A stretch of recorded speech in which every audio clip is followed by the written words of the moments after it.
Hello everyone, this video is an extension of the previous one. Now in the last video we have seen how to calculate the effective diameter using the 3-wire method. That is how the calculations are done.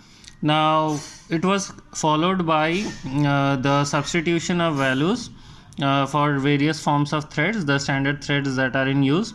We have already learnt about British Standard Whitworth thread, BSW thread. We found that this was the equation.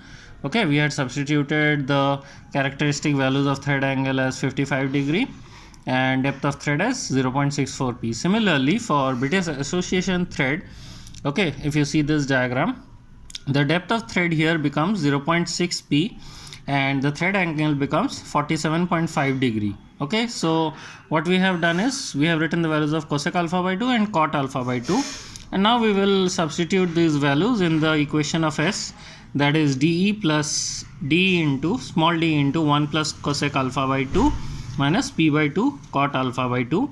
This equation we have already derived in the previous video. So after substituting all the values, what we get here is the final equation as S is equal to capital D plus 3.483 into small d minus 1.736 p. Okay, let me tell you, here small d is the diameter of the wire, which will be known to us, and p will be the pitch of the thread, which will also be known.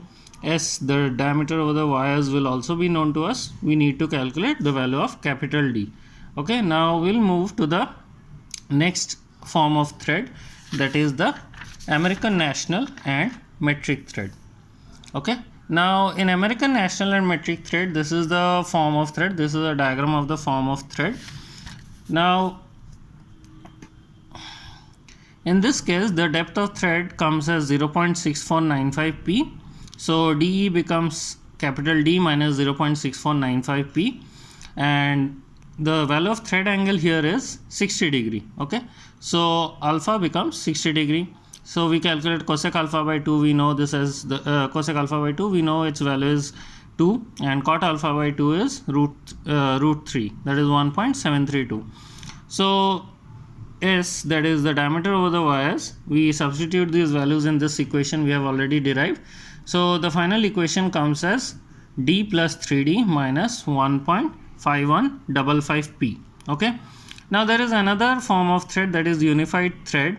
Now this is means the formula that we get here is similar to the one that is that we got for American National and metric thread. Okay, so that's why I haven't derived this equation. So if someone asks you what is the value of the pitch diameter for a unified thread, you can use the same equation that we found for American National and metric thread.